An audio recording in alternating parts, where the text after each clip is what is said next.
Hi everybody and welcome to Guild Wars 2 What's Hot, and today I want to talk to you about something that's very exciting. Raids. Yes, raids are coming on the 17th of November. It has been announced by Arenanet. Now, for those of you who don't know what a raid is, it is basically a very challenging dungeon. Some of you may have seen earlier during the betas that people were putting up videos of doing the raids during the betas. You will need a commander tag, or someone in your team will need a commander tag for you to get into the raids. They flick their tag on and they then become the squad leader. The raids will consist of 10 people, so you will need 10 people in your team.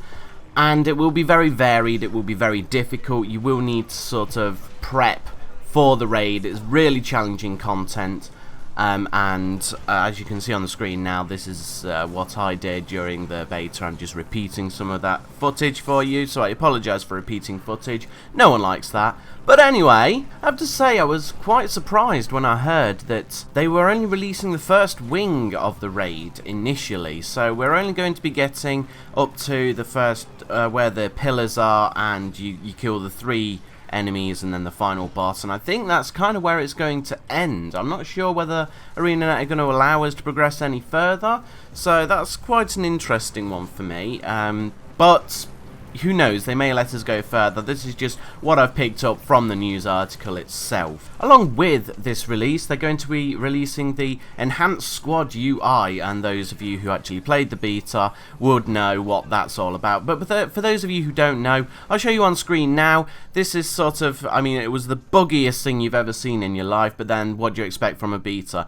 Basically, someone flicks a commander tag on, and you have to select squad and do a few little bits and bobs, and then you add people to your squad as opposed to adding them to your team, and then they add in, and then you can all enter together as a team of 10. Keeping that team of 10 as you progress through that raid will be very difficult, because raids are going to take a long time to complete, and we're talking hours. Just to get past the first 3 bosses during the beta for my team, it took us about 2 hours.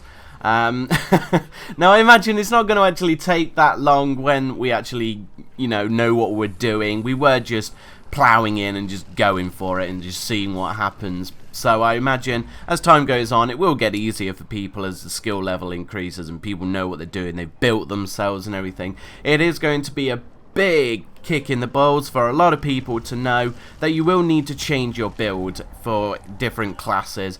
Raids will become quite elitist, and it will require you to be a specific class with specific build, to then obviously build up your squad. So you'll need, like, I don't know, just for argument's sake, you'll need a Berserker Elementalist, a tanky Guardian, a Bunker Warrior, whatever.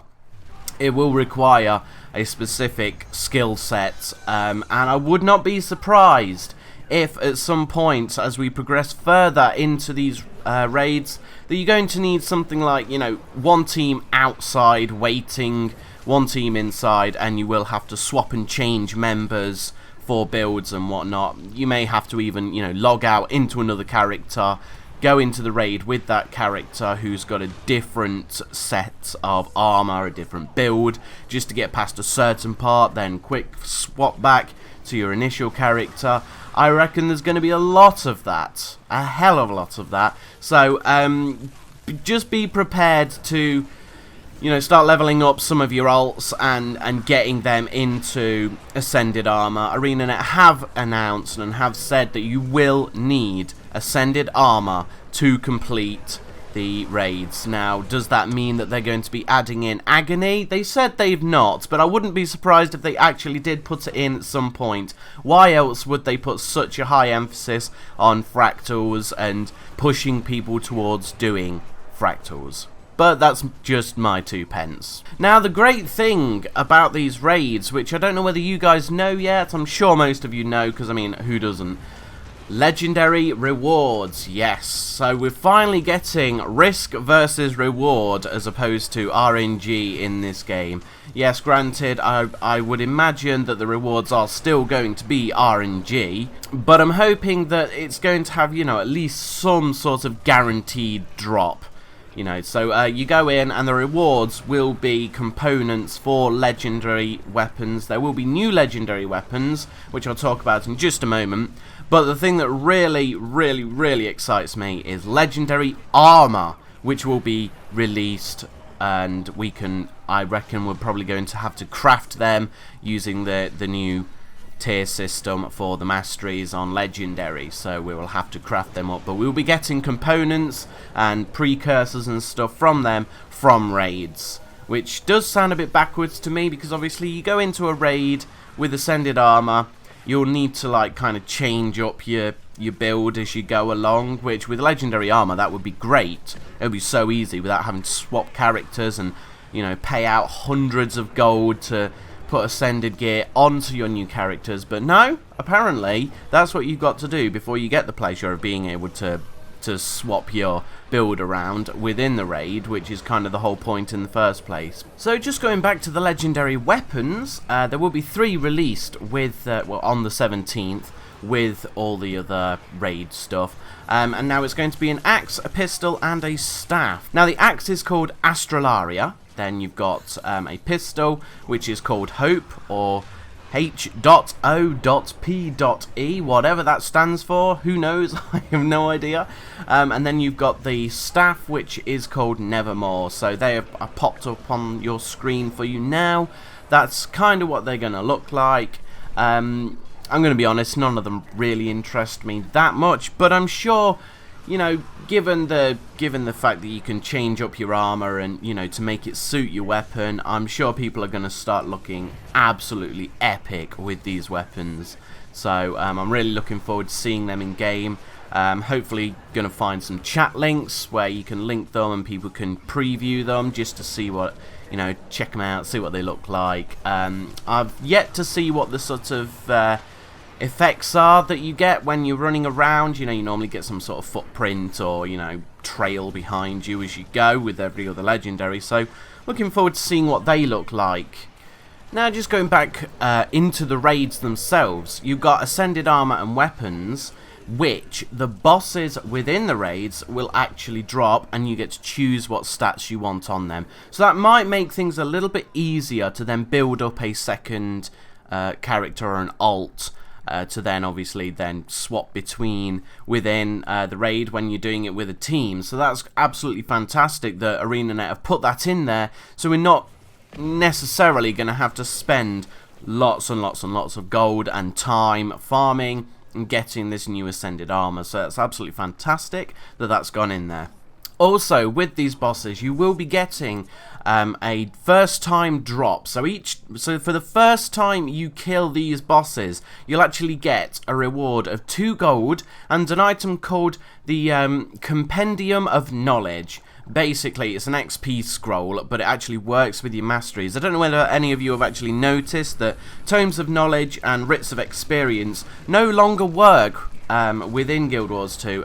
Along with the mastery system, so you can do it to level up to 80, but then after that for the masteries they don't work. They don't give you any experience or anything like that, which a lot of people were a bit disgruntled about, because it's like, well, what am I going to do with all this stuff now? Well, at least Arenanet know now what they're doing. They know, right, we've got to add some stuff in to get those masteries up, because quite frankly they're a ball ache to actually level up.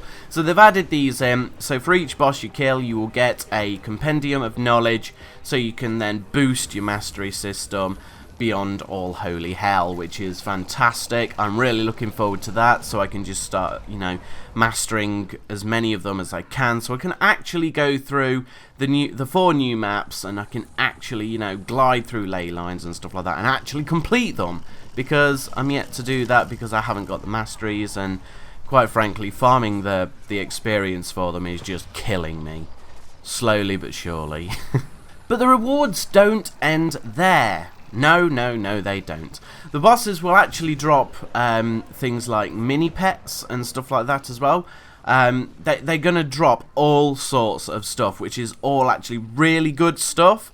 So going into a raid just to kill the first boss to get the reward, it just sounds like awesome within itself. Don't know whether there's a potential there for farming where people literally go in, kill the first boss, leave, come back, kill the first boss, leave, come back, and so on and so forth, just to see what sort of rewards they're going to be getting, because it sounds to me that each time you kill a boss, you're going to be getting rewards which are just like worth a lot. And to begin with, obviously, everything will be worth a lot. You drop like the most common piece of crap from that boss. Because it's not already in-game, people are going to be selling it on the trading post for like hundreds. And it's going to be ridiculous. But that's kind of what's going to happen until everything, you know, sort of levels out. It was the same with guild halls, with your flaxseed and your coarse sand and everything. Everything just was so highly priced, you know, that it was just ridiculous. And then obviously it's slowly come down and it's sort of leveled out and everyone's sort of happy with it now. I mean, I'm not really happy with it. So a lot of stuff is still very expensive, especially where scribing is concerned. There are a lot of scribing stuff which is still very expensive. And yeah, I don't particularly enjoy scribing at the moment, but hopefully all that stuff's going to come down. Much like with the rewards that you will get from raids, don't worry, initially, yes, they will be very expensive on the trading post, if you can even put them on the trading post. We don't know yet. But if it can go on the trading post, people will put it on there, and it will be ridiculously priced. All I can say to you is, either go and do the raid yourself and get that reward yourself, or just wait. Just give it some time, and the prices will come down, I assure you. Now, the great thing, again, about building your legendary armor is, you notice there's legendary weapon building. There's a profession for it. Now, as soon as you defeat the first boss within the raid, hopefully, if it doesn't bug, because we do know that these things bug and these things happen, it's the initial release, so hopefully this won't happen. But as soon as you kill that first boss, it will actually unlock automatically for you. Across your account, you will be able to then start building legendary armor, and that's just by killing the first boss. It's sort of like an automatic reward for you. There you go, you've killed the first boss, you've proved that you're not a complete moron. There you go. Go away and start building legendary armor. Oh wait, you've got to kill the other bosses to get the rewards to then start building your legendary armor. So that's always a good thing.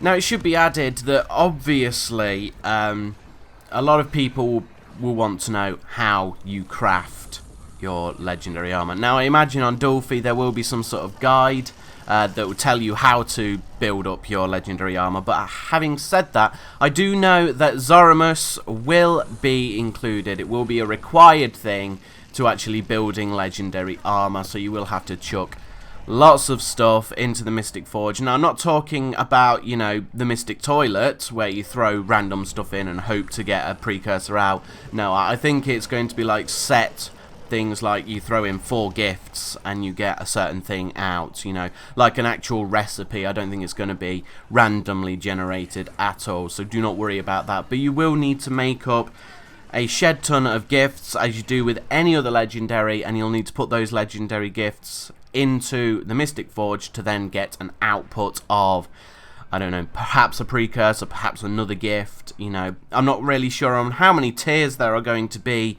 to building legendary armor. I hope there's not going to be too many, but at the same time I hope there's enough that you've not got everybody running around wearing the same armor. To be perfectly honest with you, I probably won't be wearing the legendary armor unless it looks absolutely amazing and is tailored towards my sort of taste.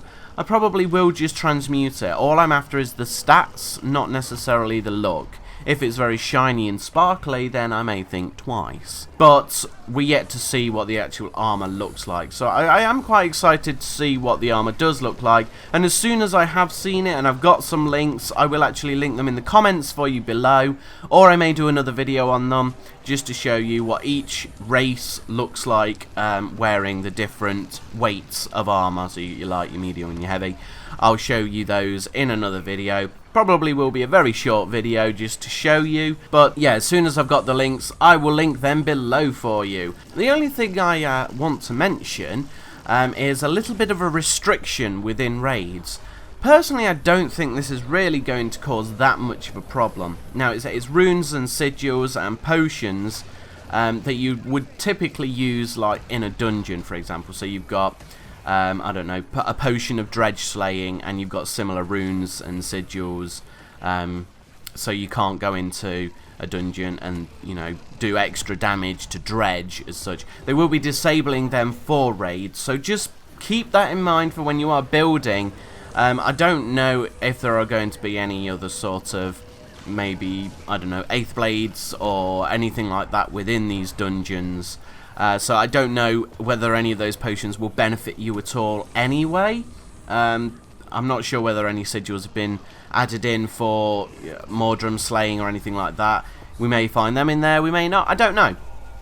But yeah, they will be disabled, so they won't benefit you at all. They may seem to benefit you, but you know, that's the placebo of it all. It's not actually helping you at all. So so just be aware of that when you are building. There will be those restrictions in place. So if you were planning on, you know, going in and trollololling it all because you've got these certain set to wipe out massive mobs of a certain type of enemy, you're wrong. It's not going to work like that, I'm afraid. But that is it for today, so thanks very much guys for watching, and I will catch you next time on Guild Wars 2 What's Hot. Ta-ta!